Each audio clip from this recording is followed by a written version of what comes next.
don't you just for the mic check, good thing I'm not the one on camera, name, title. All right. Dale Woods, Woods, Vice President, General Manager, KWWL Television.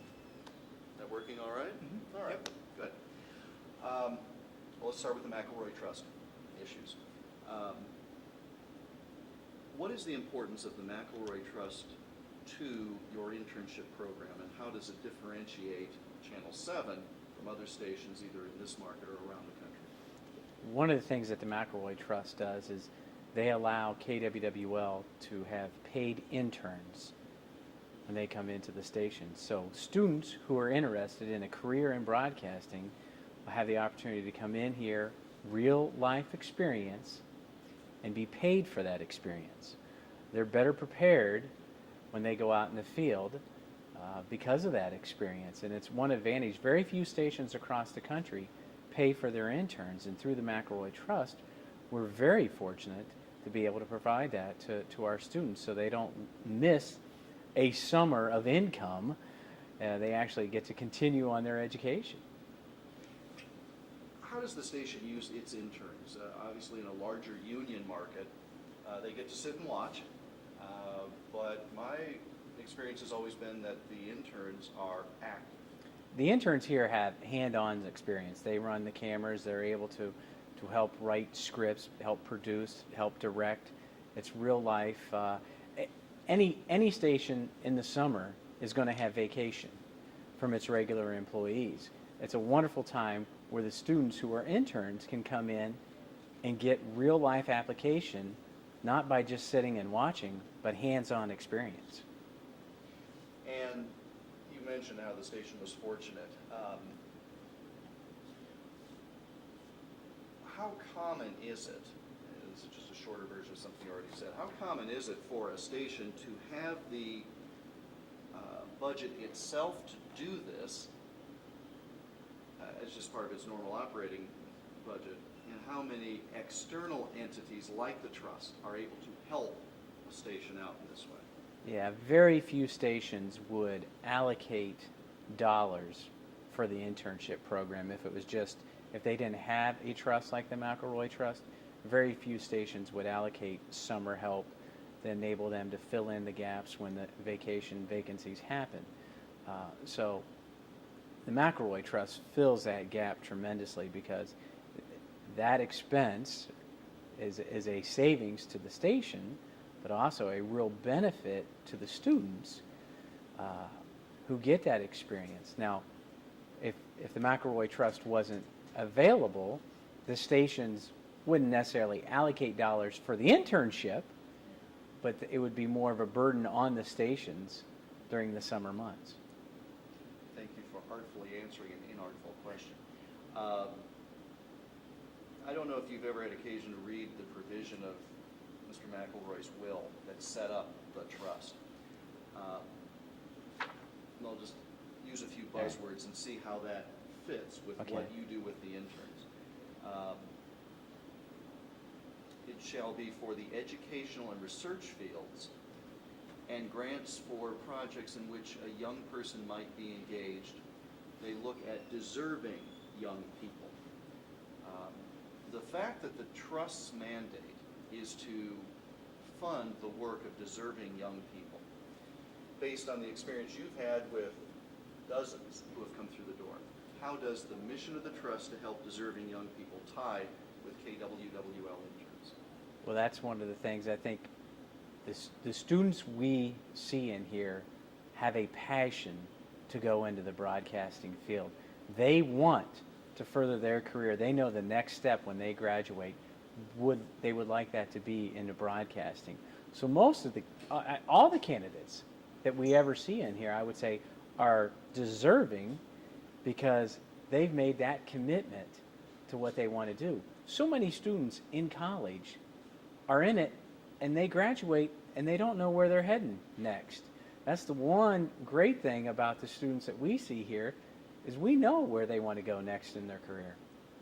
Because they would not have gotten the internship, competitive internship at this level unless they had some higher level of competency. Exactly. And if you look at other fields, not too many other fields even pay for internships. If you were an accountant and you knew that you wanted to go into accounting, well, your summer internship is probably not going to be a paid internship, but you're going to be able to shadow somebody, understanding what that environment would look like for you after you graduate.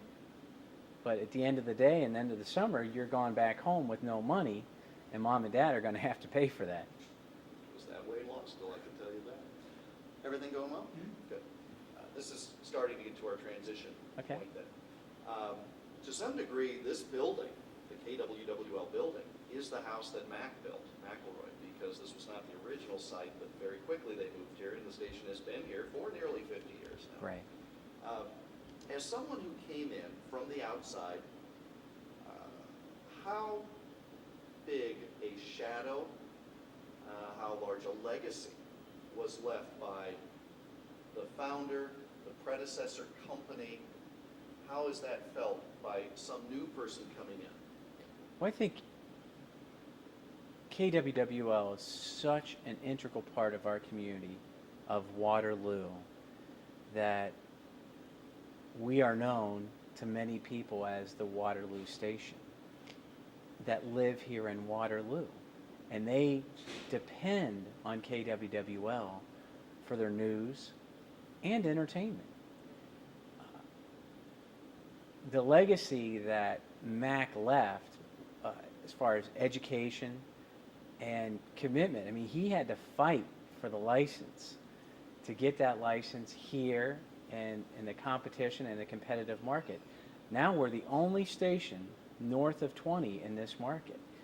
I think that has been a major benefit to our community of Waterloo.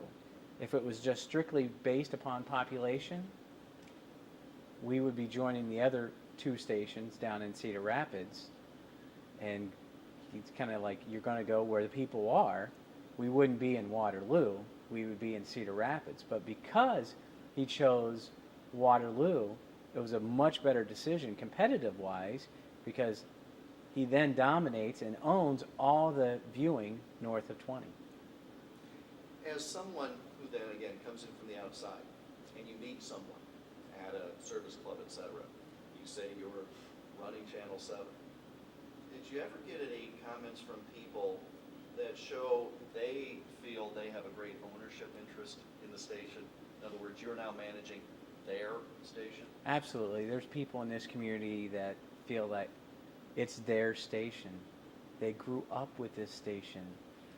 They still watch a lot of the same talent that's on the station that's been on the air for 20, 30 years. These people come into their living room every night, so they know the station, they know the talent, and they feel part of them. You mentioned about the business side of things, and again, we have examples of stations picking up and moving where the population is. And not to betray any company secrets, but obviously a company looks at a market. Why might an owner not pick up this operation and move it southward? What is it about either the long-standing tie or the type of people in this area that would make it really difficult for an owner to come in and say, Channel 7 will now live in Cedar Rapids or somewhere else within the ADM? I think there's a built-in loyalty from our viewers. Being in the community for over 50 years, they know that we're their station and we're going to cover their news. If we were to move south, and even though we might have an operation open, a newsroom open up here, that presence is not going to be there as much as it needs to be for their loyalty. This is a very different business, well, now than it was 5 years ago, but let's just say 30, 40, 50 years ago. The types of things that a station did then just wouldn't work today.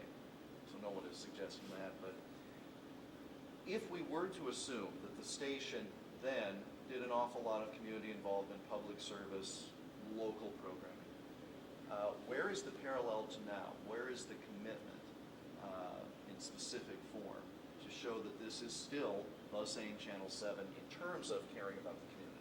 I think that's the whole thing is being located here. Your roots are here. You're more ingrained into the community. My Waterloo Days Parade, broadcasting it live every year. The KWWL talent, everybody's involved in community events, community organizations.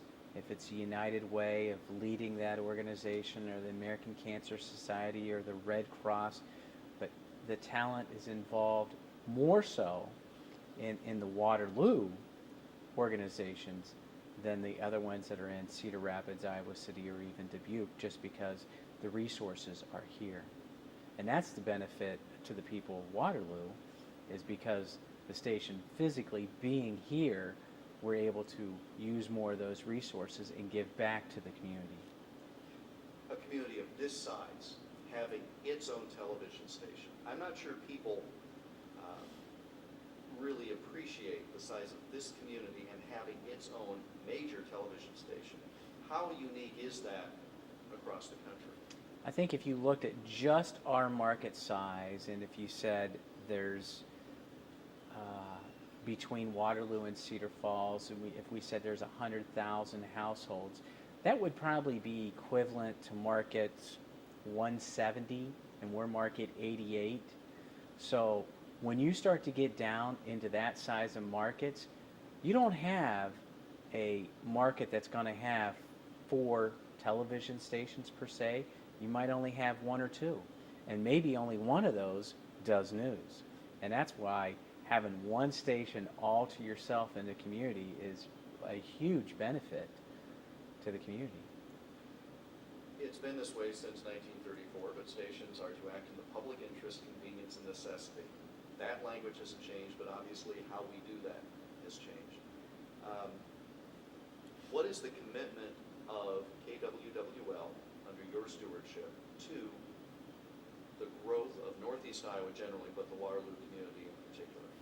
I think the commitment that I have seen is, if we first start in news, and with the advent of the digital era, is to provide the viewers one of the things, because we serve a vast area. When there's severe weather and there's a tornado warning issued, sometimes, let's say for Dubuque County, that the analog signal would disrupt all the viewership. Well, now with digital, we're able to continue with regular programming on KWWL DT, and the analog signal would be all tornado, and the Weather Plus would be all tornado. So it's kind of a disruption to the viewer, but as we fast forward 3 years from now, what a great service that you'll know that if the tornado is not in your immediate area, that you have the opportunity to watch regular programming. And then if it is, you have all the resources of KWWL there to help protect you at the same time. Knowing what we were going to talk about, what is there that I haven't been able to lead you toward that you think may be important, again, knowing the output of the project? I'm not sure that anything's been missed, but I always like to give you the last call.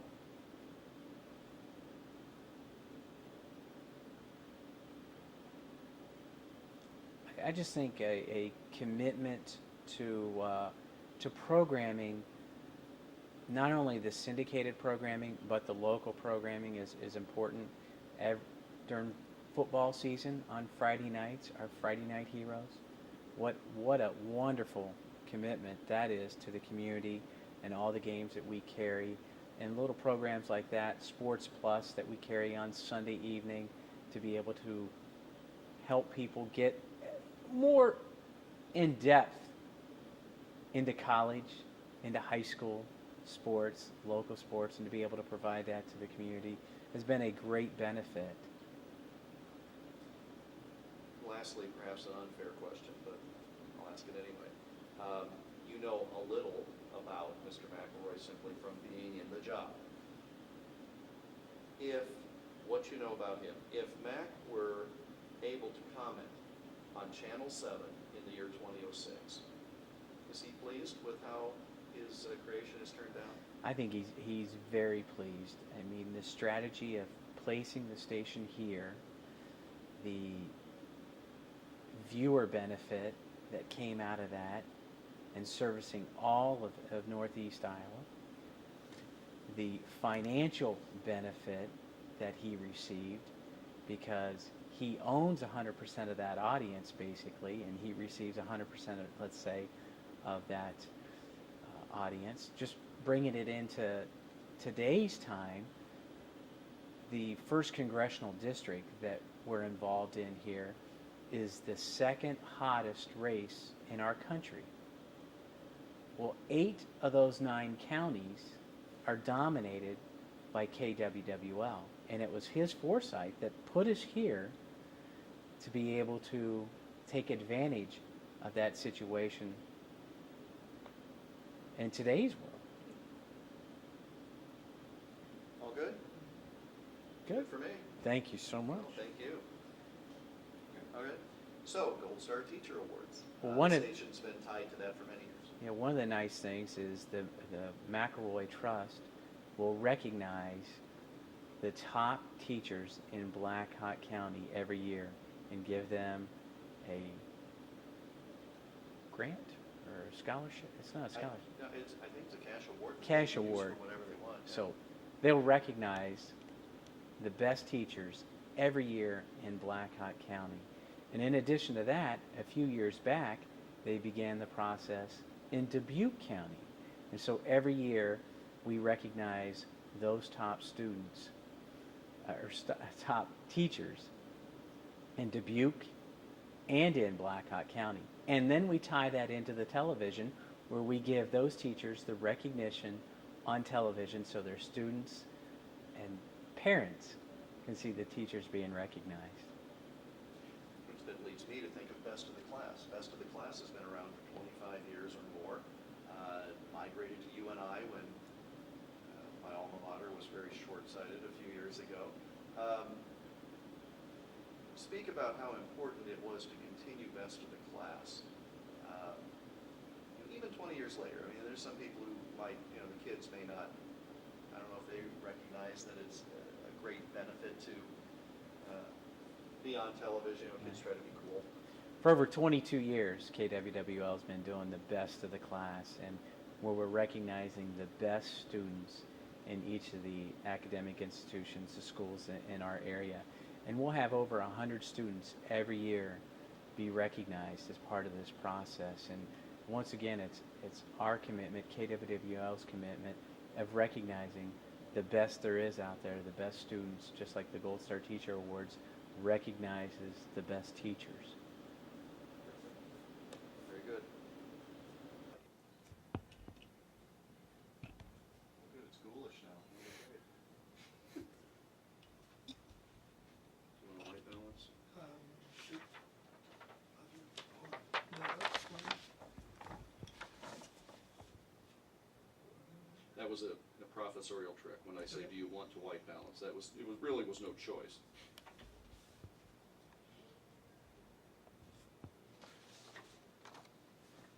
Great, thank you very I'm much. ready whenever you are. All right. This is just so we can get a good mic check, et cetera. If you Okay. just give us your name and your business title as opposed to McElroy trustee. Rick Young, I'm chairman of the board of Young Plumbing Heating Company. No.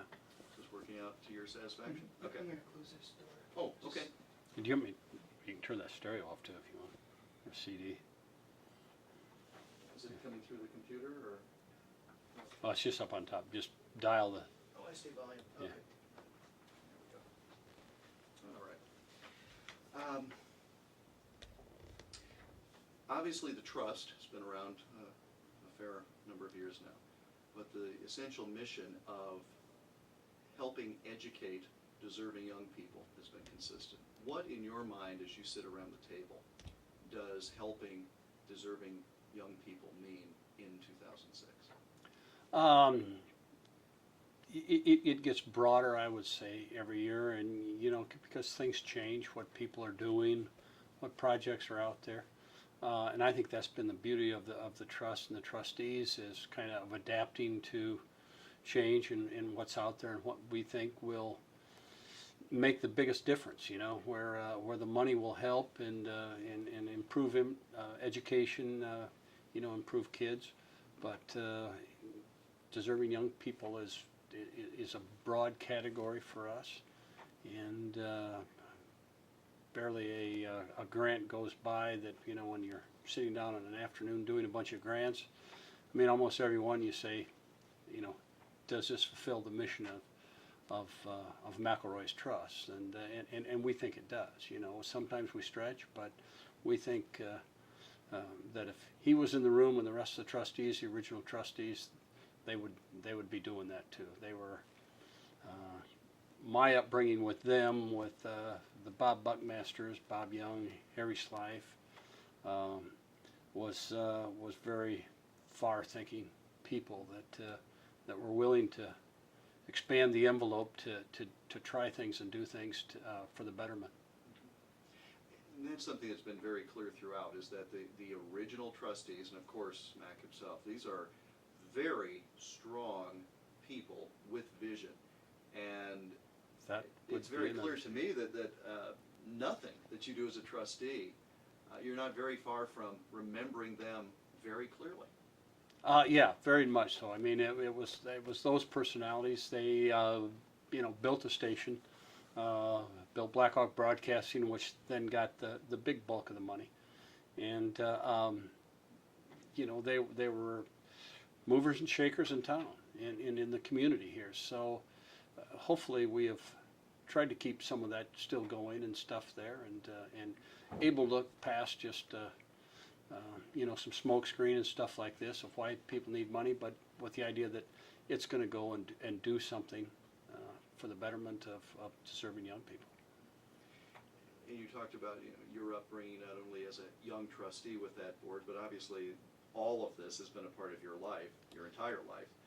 How's that different perhaps than someone like Jim Waterbury, who maybe came a little later to the party, as it were? Yeah, I mean, my father and my two uncles were original investors in Blackhawk Broadcasting in the late 40s, early 50s, when McElroy was going around trying to raise money to start a radio station, a local radio station. So, you know, they felt the need to invest locally because they thought Waterloo needed it, and to have a home base here of a radio station originally, and then of course the TV station. So yeah, I mean, I kind of remember it from way back as a kid growing up in the community, and always the pride that you know, kind of the family had in KWWL and how it grew to prominence. And so yeah, I mean, I remember that as a, you know, junior high, high school, that type of thing, and talking about it and how it was growing.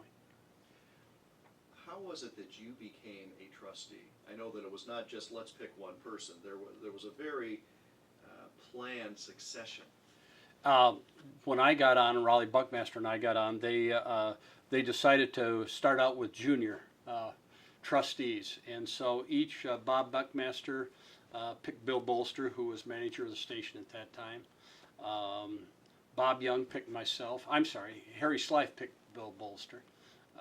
Bob Buckmaster picked Raleigh, his son, and Bob Young picked myself. I was head of the Chamber of Commerce, I think, and was fairly active in the community. So they wanted, you know, a younger generation that was involved, and Bill Bolster certainly was, not only with the station but with the community, and Raleigh was also. And Raleigh was living outside of the community at that time, which is good also. He was in northeast Iowa. We were trying to get a little broader base there. And so that's how the three of us became junior members, and then eventually that turned into regular trustees. And then when the older ones died off, Ross Christensen became a member after Bob Buckmaster died. And forgive my ignorance, Bob was your Uncle. uncle. Bob All was right. my uncle. What, as Jim tells it, basically you were all there to, I don't want to say be seen and not heard, but sort of serve an apprenticeship in terms of what it really meant to be a trustee. Is that the same feeling you had about the experience? No, we really were given quite a bit of authority early on. I mean, we were junior trustees and there was kind of the vote, but we were right up to the table making decisions. In fact, some of the stuff they kind of handed off to the three of us to get going and work to develop and how it should be done and what it could be done. So, no, there was quite a bit of equality really right away, and you know, always on that board and to this day, you can get pretty good discussions, an issue or a grant, you know, and is it the right thing to do? Is it the right way to do it? So we don't always agree, and that's very healthy. Yeah. The fact that there were three of you brought in at that time with Mhm. the senior level, you know, quite often it seems to me boards, commissions, et cetera, they replace a member as needed. What impact do you think that had on today's trustees being able to be as confident as they are that they are carrying out the original mission? Did that succession plan play a role in that as opposed to a staggered succession when necessary? Yeah, you know, I think it really worked out well because, you know, we did get kind of nurtured there and how they were doing it and how they wanted to do it. Yeah, I think it helped us a lot, and hopefully we've been talking about that as kind of doing another generation coming up here, so it's time to get ready to pass on the baton. Originally, we had Bob Buckmaster was the chairman. You know, he set up the trust and everything else for MAC, and so he was always it. But once Bob died, then Harry took over, and Harry died soon thereafter, unfortunately. And so then we were kind of left with the four of us, and so we decided at that point in time that we would rotate chairmanship, and that's also, I think, been a pretty healthy move. You don't see that in a lot of boards, but in my past anyway, I think it works very good that everybody gets a shot at it. There's much more equality, you know, for what work you got to do on it, and events you have to go to, and you know that when you're the chair for the year, you're going to be busier, and the other 3 years you kind of get to sit back and just partake. So, and I think that's been a healthy way to run the trust. And especially, it's such a collegial group because you've worked together so long and you have this absolutely equal balance of power, and then that is also unique with regard to boards, commissions, et cetera. Yeah, and that has been healthy, you know, especially when you're talking somebody's money. I think if one person's in there in that position too long, it gets a little bit to be more their money and type of thing, where this rotates and it doesn't bruise your ego when you're not chairman, and it works fine. Now, the McElroy Trust is, to my way of thinking, very different from many other community-based trusts or, I'll say, nameless, faceless trusts. Articulate, if you can, the difference between me asking for money from something like the McElroy Trust as opposed to pick your greater whatever region foundation. Well, you're still going to be, I mean, you're still applying to people and stuff like that. Maybe with the McElroy Trust versus like the Civic Foundation or some of the others, you know, we're all pretty well personally involved. We get lobbied, that's fine, you know. And really what happens is, in most cases, and it's kind of how it started out even with the junior trustees, was more involvement in the community that you know, kind of everybody's expected to be involved, and we bring projects to the table. You know, it's not a big enough community where you can be a funder and not be involved in the organizations that need leadership or that you're involved with. You know, all of us are on a lot of different boards, go to a lot of different meetings. Most of those are for nonprofit type of things that keep the community going and together. So when we come to an item, you know, we know that one trustee or maybe two trustees are on the board, involved with the fundraiser, involved with whatever it is, and can't vote on it, but they can give a lot of information on it, and that's kind of expected. I mean, we wouldn't want people on the board that weren't involved in these committees. So you got to watch it, but it's also healthy, I think, also. And as I think to many of these boards and foundations, people devote time, obviously, but as you alluded to right from the start, you know, the pictures that are on the wall of the conference room are of these people who really made it. I mean, their influence is very, they're in the room with you every day, aren't Oh, they? absolutely. Yeah, yeah. No, you don't do much without thinking about, you know, how Bob Buckmaster or Harry Slife especially would have, you know, none of us, Raleigh knew Mac as a kid out hunting with him and stuff, but none of them knew it in a business role and stuff like this. But we certainly knew Bob Buckmaster and Bob Young and Harry Slife and how they did things and how they like to do things. So I think we picked up a lot and continue that. You know, we're pretty proud almost, I guess, of the fact we probably shouldn't be, but that we say we are politically incorrect. You know, we go with what we think is the right thing to do, not because, you know, we have to balance it out that this money should go there or there for either that community or this type of organization. If we don't think they're deserving of it and they're going to do the right thing, we don't give it out. So, and the same with, we've got a program where we give scholarships for students going on for their doctorates and stuff like this, and we tell them up front, we don't care who needs the money the most. It's not by need, it's strictly by who we think is going to excel and do the most for mankind with the degree you're going to get. How, again, having grown up in the community, being a business leader in the community,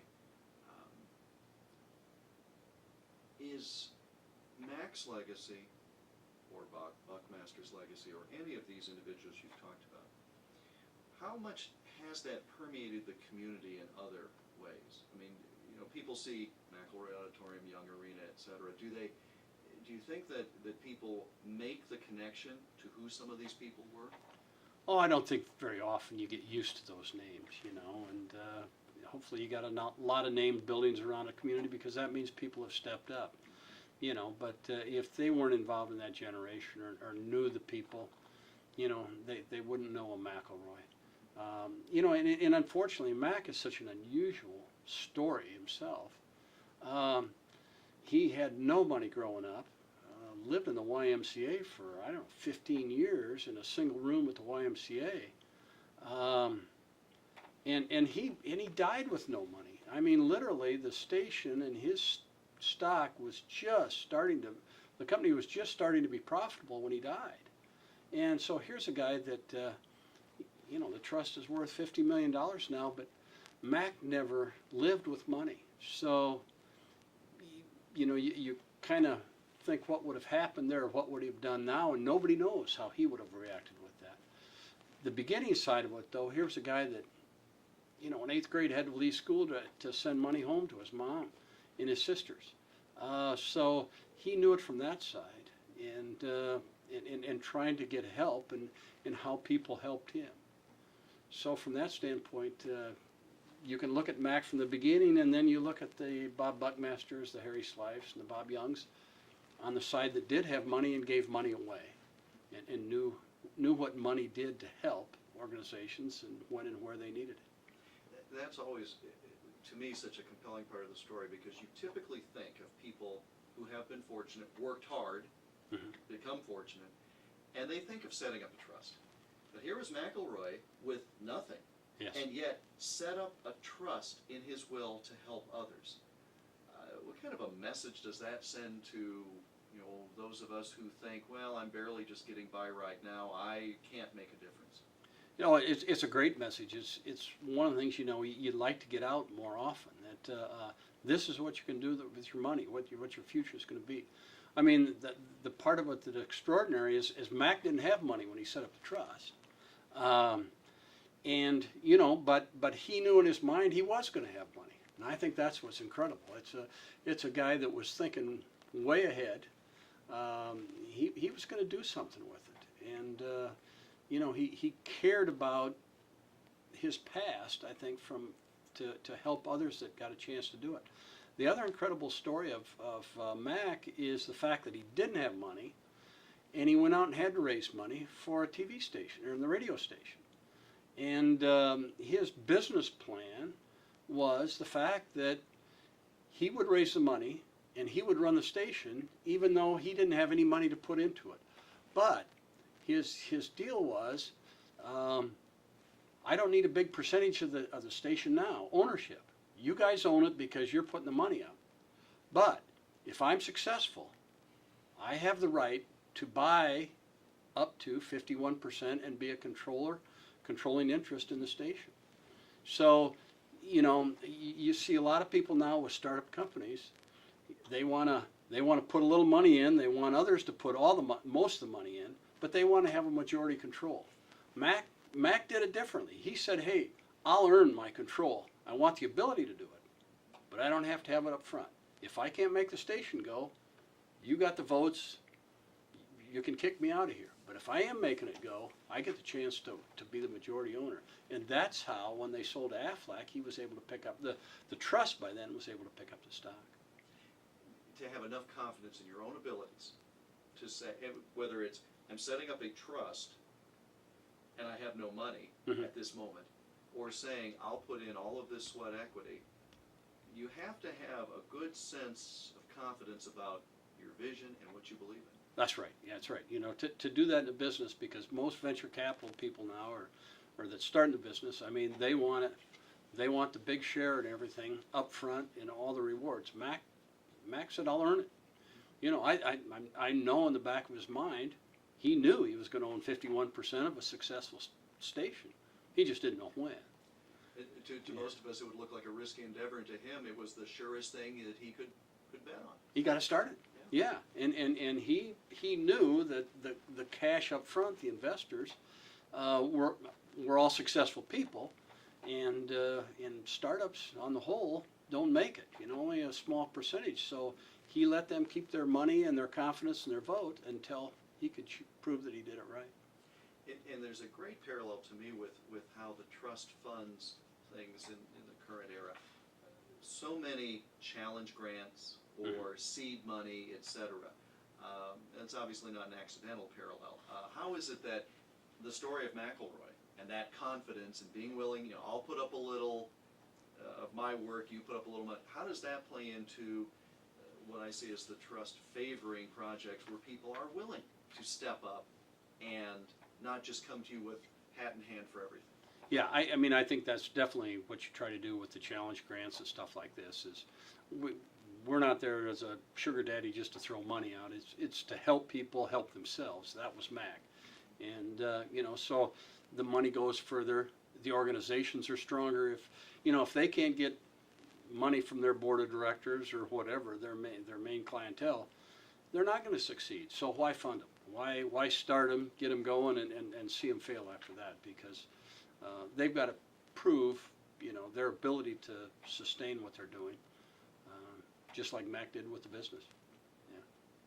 Speaking of that business again, how important was KWWL radio then television in the growth of Waterloo in the 1950s and 1960s? To have a locally owned radio station, KWWL, you know, KXCL was here, but it was not really locally owned. But KWWL was owned by, I think it was 22 or 24 different investors, so it was locally owned. You know, Mac had lived here for years. It was run out of Waterloo. When the TV station started, you know, you had two in Cedar Rapids and the Waterloo station, so it was the natural here. So it was instrumental in building industry and business in the Waterloo Cedar Falls area and in the Cedar Valley. Also, I think it was huge in the pride factor that, you know, people could watch the 6 o'clock or 10 o'clock news. It was more local in Waterloo than it is in Cedar Rapids. They cover the three cities and Dubuque and Iowa City also, but it's predominantly Waterloo, Cedar Falls, Waverly, you know, the Cedar Valley. So yeah, I can't imagine what this community would be like without KWWL radio and then TV especially.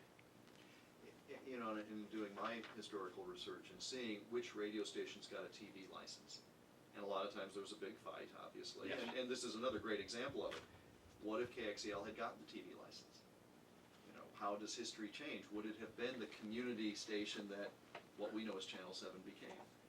And it seems, you know, Waterloo got this station with this guy and his band of supporters running it. Well, what if, for some reason, that had been awarded yet another one to Cedar Rapids? I mean, the whole history of this area would be different. Might have changed, yeah. You know, and there you would have been the corporate ownership early on, which we have seen happen in the more recent history is, you know, corporate ownership. Now the station is going back to private ownership, basically a family that owns a handful of stations, but as opposed to the big conglomerates. So yeah, times have changed, and maybe they're changing back for that reason. Yeah, what would have happened, nobody knows, but I think it had happened for the best that it became a local station. And in the same way, certain teams would have, or certain towns, they have professional sports teams. Sure. They play bigger, and it's that same Right, thing in my mind. right.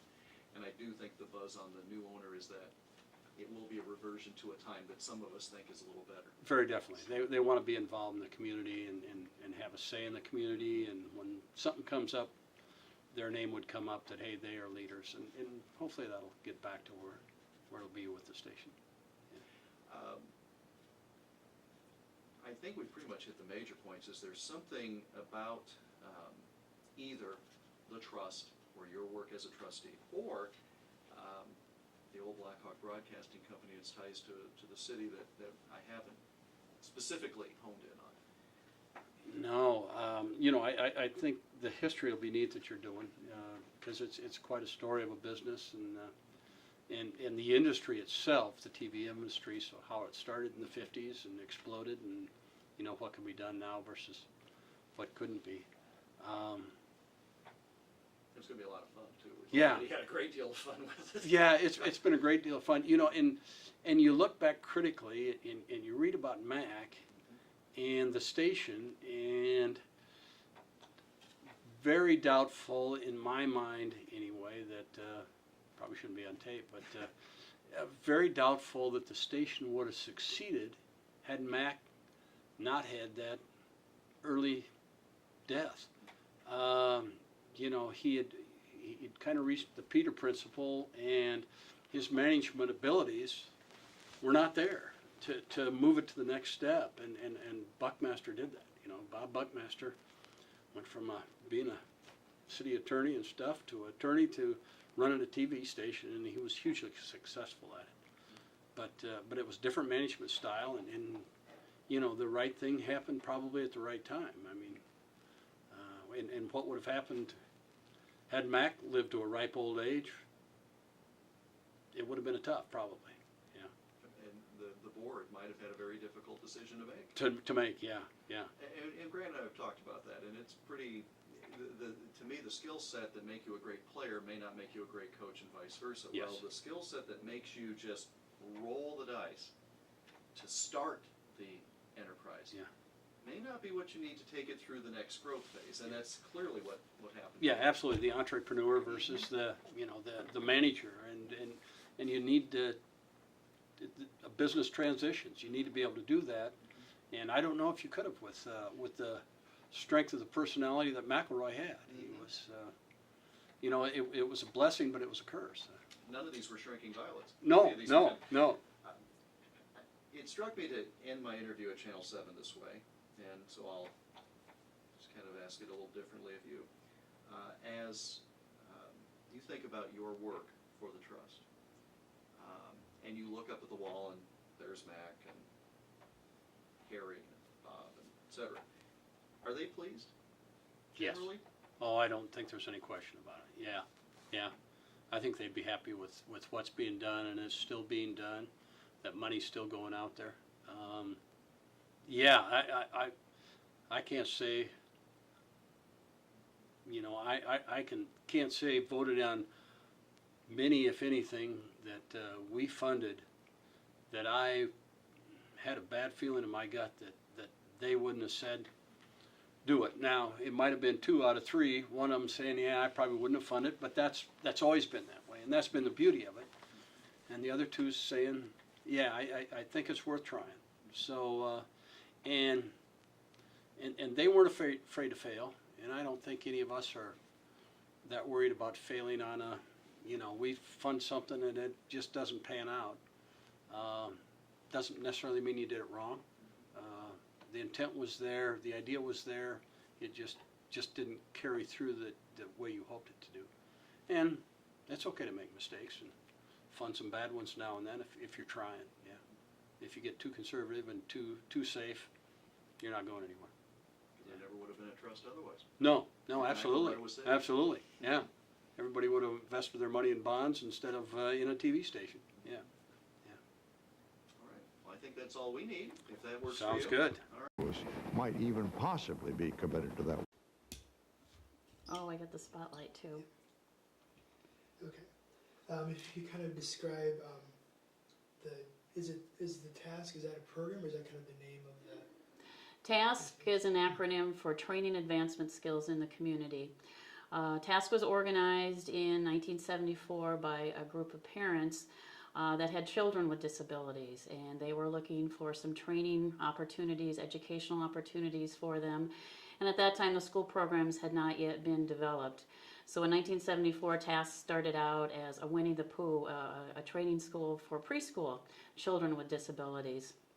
In 1975, shortly after, the school developed programs, and at that time, Winnie the Pooh became the Northeast Iowa Developmental Center and was a training facility for adults with disabilities. So it started out in the mid-70s, basically as an arts and crafts type of program for about 8 individuals and 2 to 3 staff. Since that time, we have grown tremendously. We now emphasize residential programs. We look at vocational programs, training the clients to work in the community to become as productive as they can. Under our umbrella, we have 3 basic programs. We do a residential, vocational, and day program. We serve approximately 90 individuals from the corner of Northeast Iowa. Some come from West Unions, they're bussed in. Other individuals wanting to stay in town and avoid the long ride is why our residential program got started. Our mission is to provide support services to persons with disabilities that promote choice, participation, and respect in the community. We're definitely looking at getting individuals involved in the community, becoming a part of, not discriminated against, but definitely becoming a productive part of the community as a whole. Okay. I forgot to ask before we started if you could give me if you could say and spell your name and also kind of your title. Okay. My name is Mary G. Ament, A-M-E-N-T. I'm the executive director, and I have been with TASK for 25 years. Okay. How did you become aware of the R.J. McElroy Trust? We began looking at ways to fund through strategic planning. We developed a plan to address the ever-growing need that we were encountering, and individuals with high physical needs. Our building just did not meet the demand that was out there. Started looking at ways that we could fund the building of such a facility. Funds are very tight. The majority of our funds come from Title 19 and the state. And as you know, that is not a lot of funds are available through that for capital expenditures. So we needed to be creative and look at what grant opportunities were available, who would support educational training facilities, would a capital campaign be feasible. So we went in and looked at what other agencies were doing, looked at what opportunities were available, especially through Iowa. We really wanted to concentrate on Iowa and who would support those types of activities. The trust did give us money about 8 years ago for some computer equipment to help with our life skills training, which was very valuable at that time. You kind of sort of answered my next question about kind of what the grant has helped you accomplish. Well, the grant, do I tell how much we got? If you want, you can. You don't have to. Okay. The grant that we submitted was funded, and we received a substantial amount of funds to help bring about the building of our dreams. Without funds such as the trust allows us to tap into, we would not have been able to build basically a state-of-the-art facility. one that is definitely catching the eye of many individuals in town, the community, the school districts, and it's a nice facility that the individuals that are working here and training here definitely will benefit from. We didn't have to cut the corners. One of the phrases that the trust kind of uses a lot is deserving young people. Mhm. How does that kind of fit in with the mission of TASC, kind of what you do and kind of who you serve? An exciting new area that is coming about because of the expanded opportunities that we have is a new relationship that we're having with the school districts in the area. Currently, we're working with 6 school districts, specifically with individuals in the age range of 14 to 18 that don't fit into the traditional special ed classes.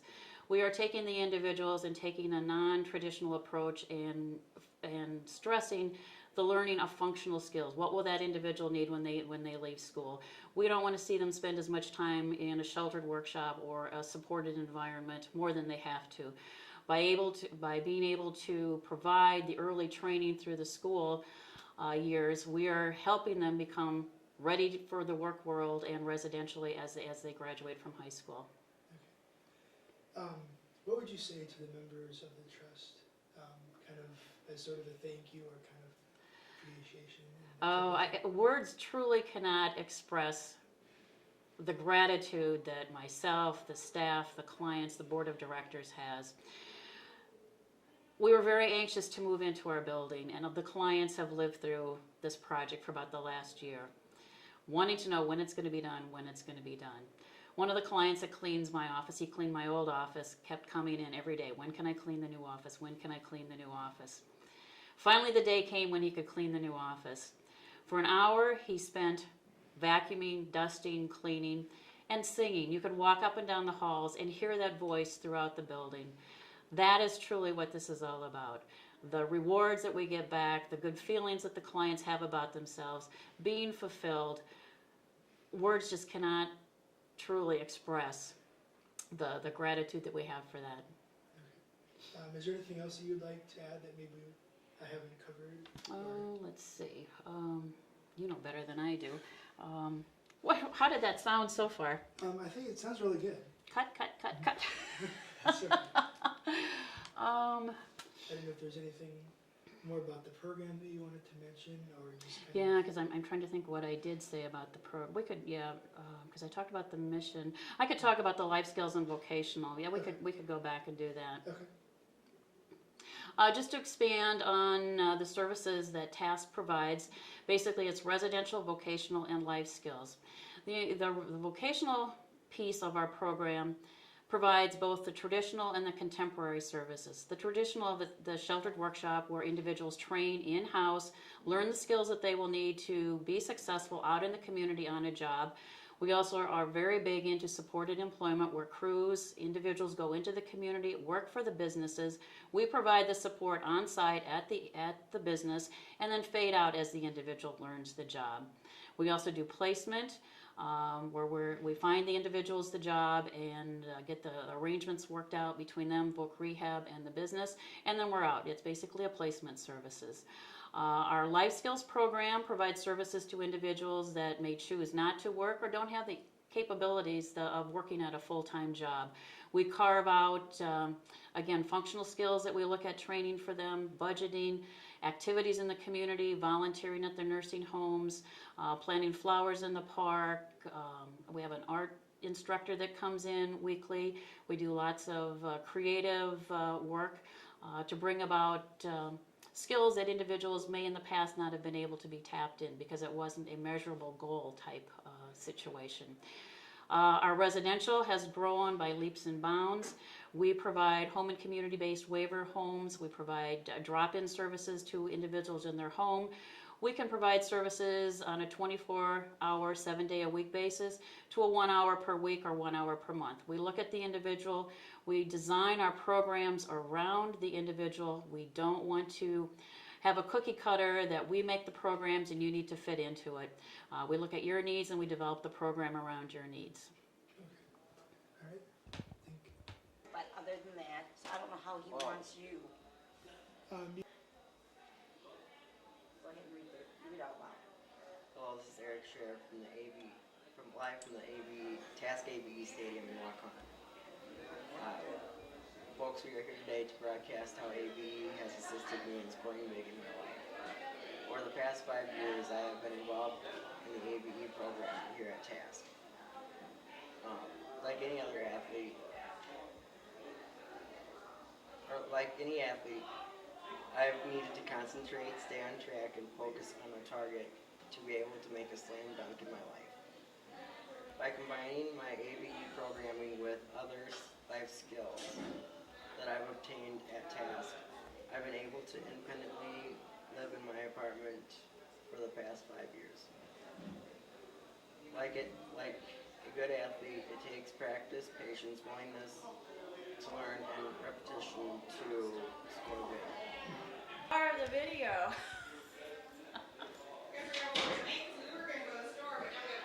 Uh-oh. Over medium heat.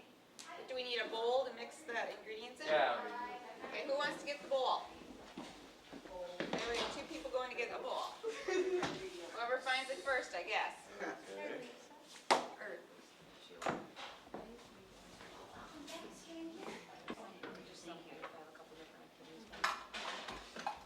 okay, where's our big brown mixing bowl? Did that get taken out of here? Is the brown mixing bowl in there? There. Oh, you got it in your hand. Never mind. There it is. Okay, put it over on the table. Okay, what do we need? Lumen, what ingredients do we need? Eggs. No, I think, do we need eggs, Lumen? Probably not. No, because this is, you look at it, can you see the second? It says complete. And back here, it says we need mix and water only. Okay. So how many pancakes do you decide we're making? 12 to 18. Okay, 12, 18 is fine. We need measuring cups or anything like that? Yes, we do. We need a cup.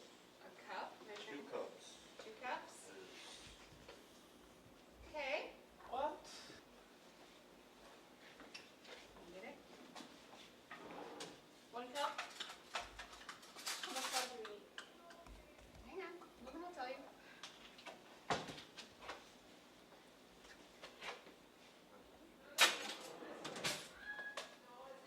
Next time we use the fork, we'll put it over here in the sink so we can wash it, okay? Was it this one? Measure, what do we use to level off our top of our measuring cup? Holly? Knife. Can you grab one, please?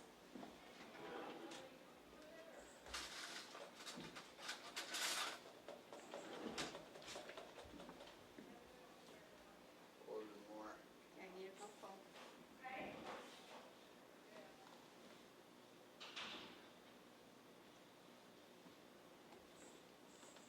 Take the knife. So which side is the flat side? This side. So what do you do? Okay, and then take it back. Oops. You guys forget? Here. Put it back in there. She forgot. And now can I show you? Take your knife and just it's about it's level. And then whatever's left, where do we put it? Back in the box. Good. Here's the knife turn. Okay.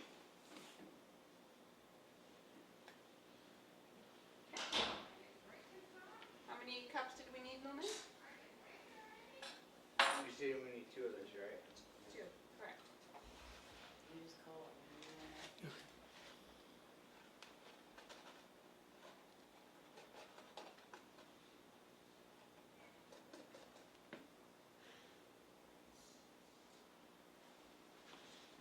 If you can't get enough ingredients by using it that way, what could you do to help fill the cup?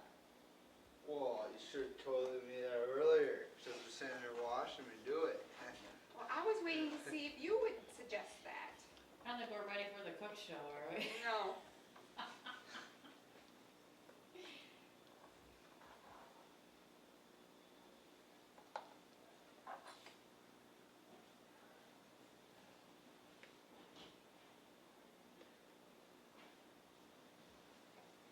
How much water do we need, Lumen?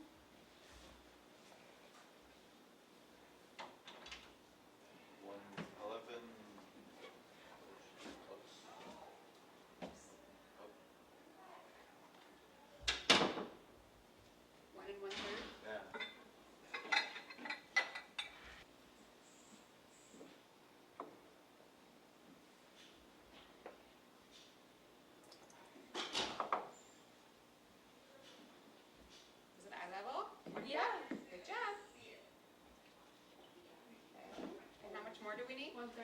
Okay. And now we do turn, put the pan on the stove and turn the burner on, the correct burner. Okay, yeah, that matches the pan.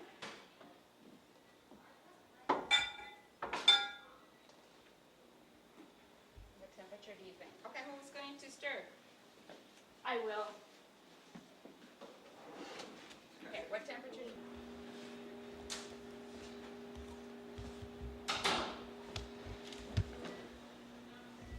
Yeah. Can I grab that green? Sure.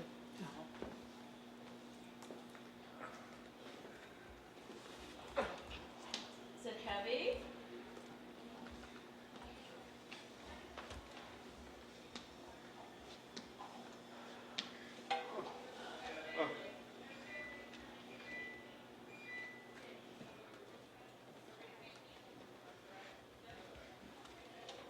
Must be just so. Do you have good stuff today? We can't see your head up.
Chocolate milk looks good today.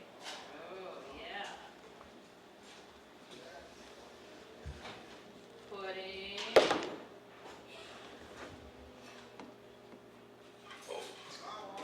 You got some fruit too.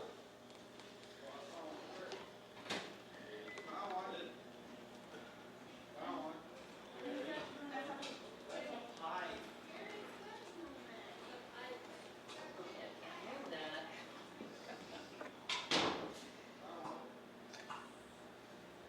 Do you have a sandwich?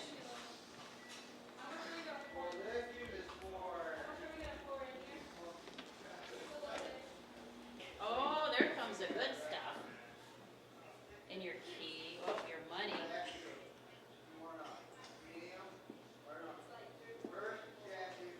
Oh, yeah. Get those beanie weenies up there.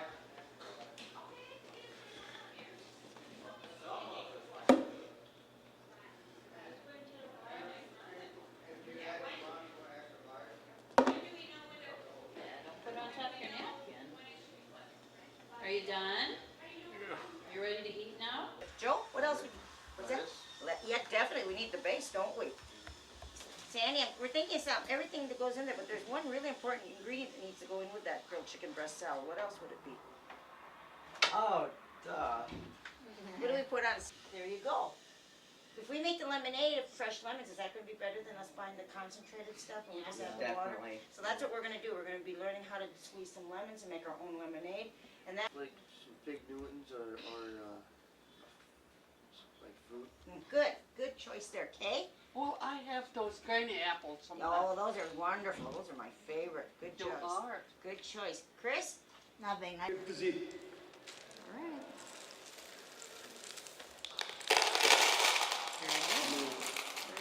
good. I need cream. Got it?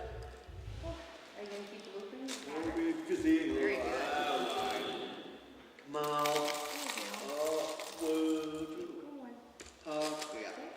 And then red. Sick. That's a bad You're thing. doing good. Look at your loops there. Can you put red? Yeah. Okay, now what one do you need? God. Can you pick? Oh, but You want cream or red? Alan? No, that doesn't make a pattern. That makes a pattern. Okay. No.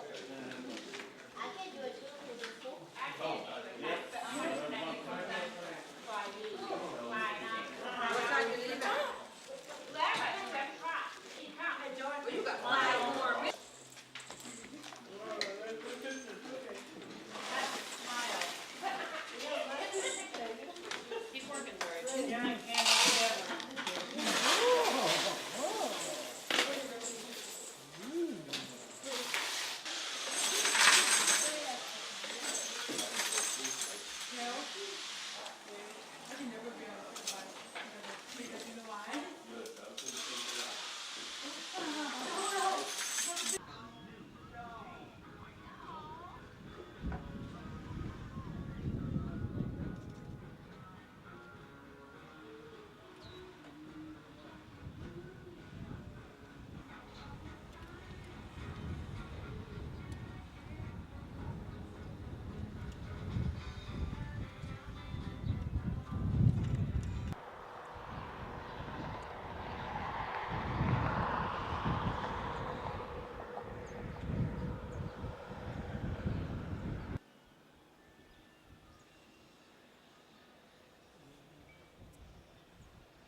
That almost got you.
more heat. They just turn this up. I took the thermostat cover off of this one, poked it down just a couple of degrees. It's just awful in here. You have to be able to see my nose. Couple of these letters, I may stumble over that one woman from Africa. In fact, I should have left her out, but she's got a, Very moving. yes.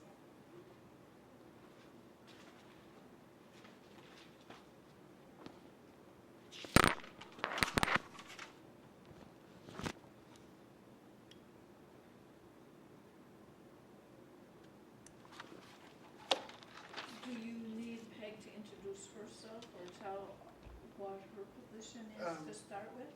No, I think we'll just kind of go over kind of like a kind of a general type mission or description of kind of Hawkeye. Kind Okay. of what kind of the people that you serve and kind of that type of thing. Right, and I understood talk only about the credit side of the college. Okay. And then kind of and then we'll go kind of more into the trust, kind of the different things that they've helped out with. All right. That type. That sort of So will you want to start and stop several times? I think it'll probably just be a continuous tape, and then if you decide you need to start over for an answer or whatever, we can always start that Okay. answer again. All right. And I'll give you this. Let's see. And you can click up to your jacket.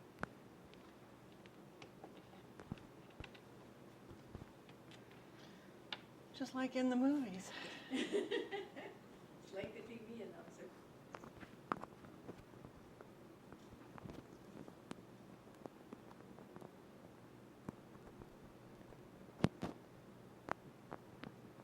Are these questions that you designed or did they come from someone else then? They were questions that I kind of came up with at first, and then I talked to Dr. Simon and kind of refined some of them. A little fancy there. So do you have specific questions? Or should we wait and see how it goes? You can kind of, I kind of have just like general type questions, and then you can expand on those if you All right. need to. And then I'll have you just look at me kind of during the interview and kind of pretend that the camera and the light isn't there.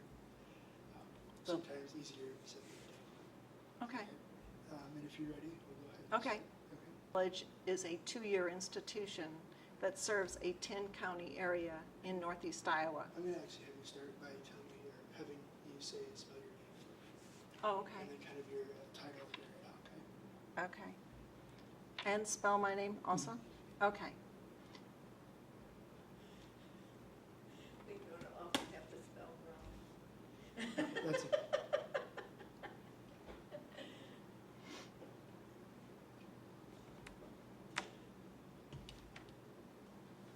And what's your title? Executive Director Okay. of the foundation. Hawkeye Community College Foundation. Okay. And could you kind of describe kind of the mission of Hawkeye, kind of the types of people you serve, and kind of the involvement with the community? All right. And I can do this throughout this. Okay. That might be an easier way to do that. Okay. Okay, are we going? Okay. Hawkeye is a 2-year community college that serves a 10-county area in northeast Iowa. We have approximately 5,500 students who are enrolled in over 50 different programs. About half of these students are in technical or career programs, and the other half are in arts and science programs that will transfer to a 2-year school. We have to do that again. That's okay. Should we just start all over? Okay. Now, eliminate all this so your instructor doesn't say it. Hawkeye Community College is a 2-year institution that serves a 10-county area in northeast Iowa. We serve over 5,500 college students who are enrolled in over 50 different programs here at Hawkeye. About half of those students are involved in technical or career programs, and the other half are in arts and science programs that will transfer to a four-year school. More than 83% of Hawkeye students receive some type of financial aid, whether in the form of scholarships, loans, or work-study programs here at Hawkeye. Since the early 1980s, the R.J. McElroy Trust has been assisting our students. The McElroy Trust's overriding guiding principles throughout these programs has been to help students that demonstrate a financial need and have proven academic success. There are three primary programs that the foundation is administering at this time.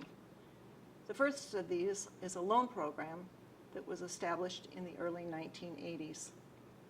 The money must be used for educational expenses. The student is limited to borrowing $2,000 each year. They have to pre-qualify to obtain these loans and have a grade point average of 3.0 or better. Payments do start on these loans 90 days after they graduate from Hawkeye or they withdraw from our program. However, students are also able to defer the beginning of their payments for up to 3 years if they continue on with another institution for their education. We accept applications for these loans at any time throughout the year, but we find they're especially important to students for the summer term because we do not have an active scholarship program during the summer months. We currently have 50 loans outstanding under this program.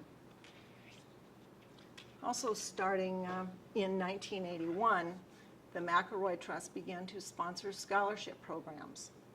Hawkeye is currently in the first year of a 3-year grant with the R.J. McElroy Trust for minority scholarships. We are able to award $25,000 each semester to minority students who qualify and meet the criteria of the McElroy Minority Scholarship Grant. We award approximately 100 scholarships each semester to these students. The award amount depends on the number of credits that they carry and their average grade point average. Many of our students are non-traditional and many of them have children. Many of our students work part-time or have full-time jobs while they're attending Hawkeye. So the most recent program that McElroy has chosen to support is our Temporary Child Care and Emergency Transportation Fund. Often there is a temporary barrier to a student being able to continue on with the school. And by offering assistance for these emergencies, we find that it helps the student over a very difficult period and they are able to continue on with their education. This assistance comes in the form of gas vouchers or gas cards, bus passes, small vehicle repairs to get their vehicle running again, and oftentimes some temporary child care assistance. And again, these are intended only for emergencies. The awarding of this money is done on a case-by-case basis that's determined by our school counselors here because they're the ones that work with the students every day and know their specific situations. I'd like to share a few comments that we have received from students who have benefited from the McElroy financial assistance. I am thankful to have the privilege and opportunity to be one of the many minorities to be running for this scholarship. My studies at Hawkeye are important and valuable to my success as a young adult, motivated and determined to becoming an executive assistant. I'm proud to say that as of last semester, I am a 3.6 student. I can confidently say that being awarded this scholarship will help with paying my tuition and fees at Hawkeye, and that I will use this money exclusively and wisely to better my educational needs as a student at Hawkeye. Another letter. It took me almost 20 years to return to school to complete my degree. I would have to say being a non-traditional student has been a learning experience for me and exciting at the same time. I feel that I have conquered one of my biggest challenges by returning to school at my age. I would like to thank you again for giving me hope. A letter from a non-traditional student. I have received scholarship money from the McElroy Foundation in the past, and as always, I am very thankful for the opportunity to have been chosen. I am a single parent of a 15-year-old, and I am trying very hard to set a positive example for her.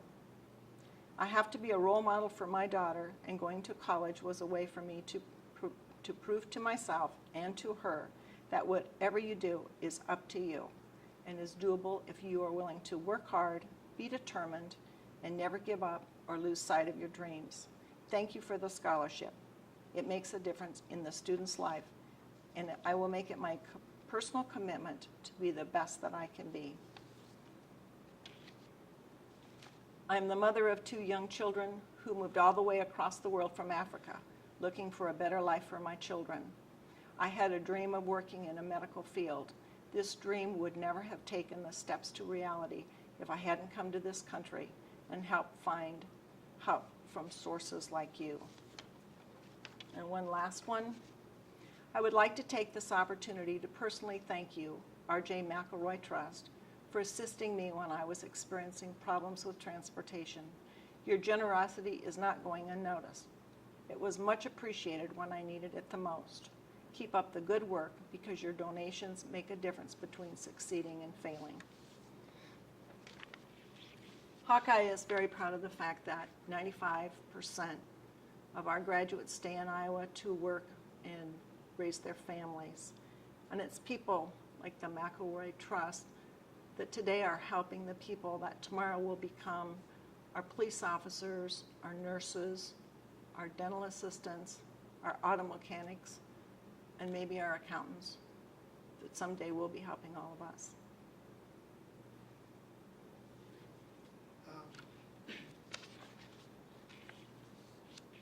I'd like to take a drink of water if you don't mind. Through the award process that the foundation has established for awarding these funds to the recipient, we feel that we are benefiting the deserving young people in our community who have chosen to come to Hawkeye. And then what would you say to the members of the trust? We are very honored that the McElroy Trust members and board of directors have continued to have confidence in the job that Hawkeye Community College is doing. And we know that the young people that they are helping us support today